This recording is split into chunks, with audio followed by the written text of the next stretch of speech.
Hello friends, this is Scott, and made a quick trip down to the hobby farm.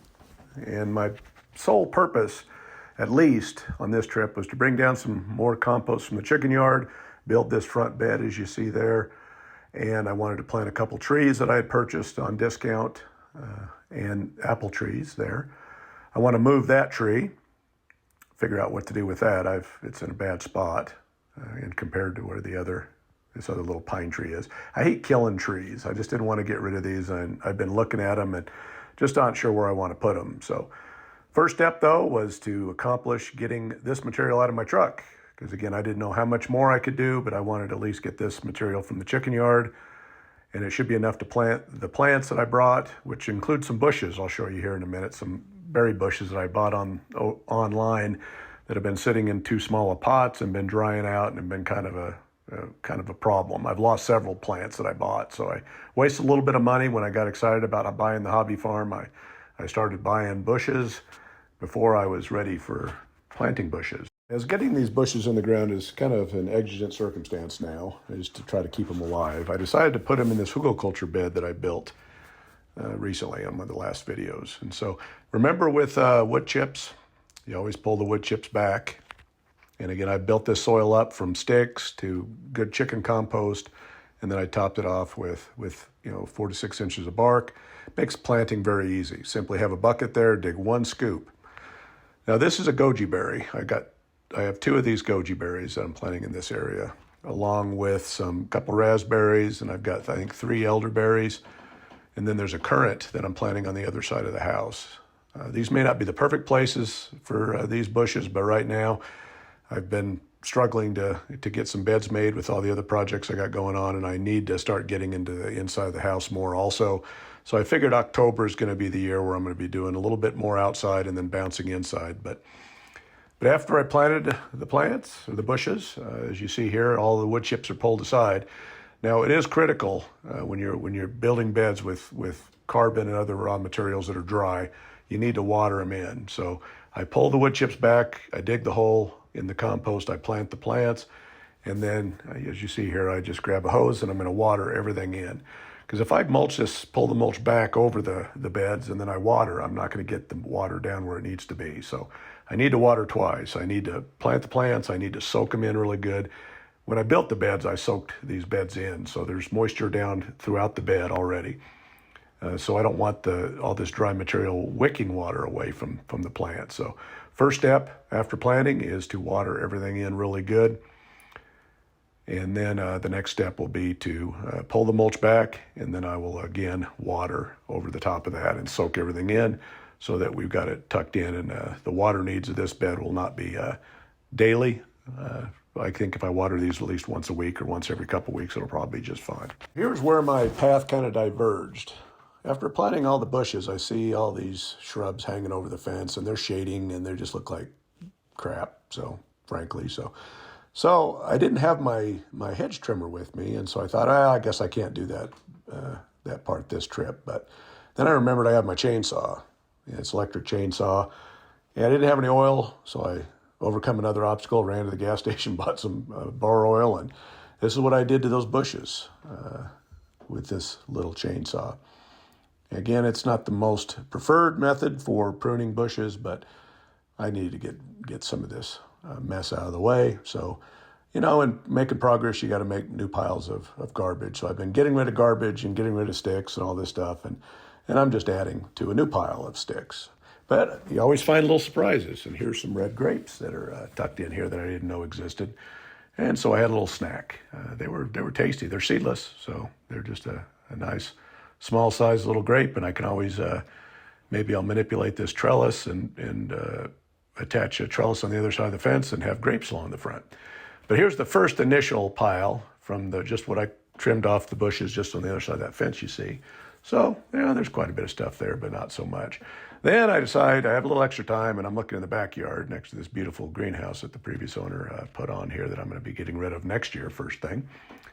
So I took the chainsaw, and again, not the best tool necessarily for fine pruning, but I used it and made a dent in some of the mess. And so I'm just adding more to the pile of sticks in the front. But chainsaw sharp and did a good job for what it could do, and bring my weeds next time. And then, because I had so much success, I decided, well, the lilac bushes that the city doesn't like, they're a little too tall where they're planted, and the city doesn't like it because as people come to an intersection, you'll see I think you saw a yield sign there. They can't see over these bushes, and it's kind of a safety issue. So also with lilac, so if you cut them back too far, you're just into sticks. There's no leaves, down deep into the mix. And while I was pruning, I found a nice little paper wasp nest. So squirrel sidebar, but it's kind of cute now that there's no wasps in it anymore. But I didn't prune these bushes all the way down, but I kept them about 6 feet tall. So they were probably 12 feet tall. Now they're 6 feet tall. And again, didn't have the best tool. I need my hedge trimmer, so I will shape these up a little bit more with the proper equipment. But I knocked them down. So I just added this material to the pile. So why not? Because I've got to get rid of a bunch of sticks now. I might as well have a big pile so I know how much I need to get rid of. But it turned out pretty good. You can see the yield sign behind now. You can actually see it. So if you're in a car or a truck in this town, you'll be able to see. Now that bush there, I'm going to move it, and I don't like where it's at, so I'm going to put it over on this side. I've been sitting there for weeks debating on where to put this tree, and I'm going to put it opposite that little tree and just see how it looks. I don't know if it's going to live after I dug it out. But if it lives, it lives. Great. If it doesn't, it doesn't. And if we don't like, or my wife doesn't like where I put it, then I'll move it again, or we'll figure it out. But right now, I just wanted to get it moved because right where this tree was, I want to plant one of the apple trees. So when I moved that tree out, I planted a Gala apple here, and then I have a Fuji also. And I'll be putting in a lot more, probably 5 or 6 or even more fruit trees or nut trees in this area also. But I only can plant what I've already purchased, and so I went ahead and used that hole. And there's the carnage from all the pruning. As you see, I also found a tumbleweed. So there was the one tumbleweed stuck under the bushes. But here's a look at the progress I've made. And there's the grape and all the bushes that I planted, and in that hugelkultur bed. So it's starting to become mine. This yard is being transformed one step at a time. You can take a glimpse in the back and see that the pruning job makes it look better. I still have a lot of work to do. Now here in the front, there's the big stump I need to get rid of. But there's where I put that pine tree that I moved. So we'll see if it doesn't block anything as it grows from the front porch view, because there's a big tree across the street. So I think it's a good spot for it, but we'll let the wife decide whether or not it's a good place or not, if it lives. And there's a peek at the front bed where I'm going to put the kitchen garden that I wood chipped the last trip down. And then this is the bed. I'm coming out 4 feet, and I'll also extend down the side of the house here, as you see here, in 4 feet, but I just didn't have time to mess with that today. Quick trip. And there's where I planted the 2 apple trees that I brought down. Again, they're about 15 feet apart. And then I will be buying some more, and I'll be staggering with another row. I'll finish this row with a couple more trees, and then I'll stagger them and make another row, closer to the house. And then I'll probably rip out some of this grass and put in wood chips, and then I'll have a place to grow squash or, sprawling type crops on the ground. Now here's where I planted that currant on the right, and then I had a couple comfrey plants that I stuck there just for now.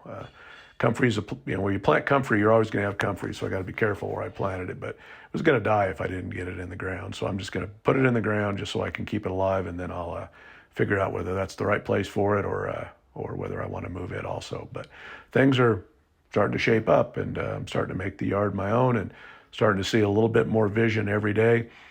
But I'm excited that I did get some of this work done that, some I had planned, some I just jumped on it when I had the opportunity and had a little bit of time. And so I took a short trip down, and I made it a pretty productive day. So again, I'm creating a little bit more work for myself while I'm fixing up the yard, but it's all part of the process. And I don't have a complete vision of what I want to do, but it's every time I go down, it's starting to come together, and we're making progress. So I appreciate you sharing my journey and living my best rural life in the city, and now on my hobby farm out here in the country in a small town. So thanks for watching. And if you like what you see, please continue to visit my channel and follow my journey. And I have 150 other videos almost, so please check them out. Thanks for watching.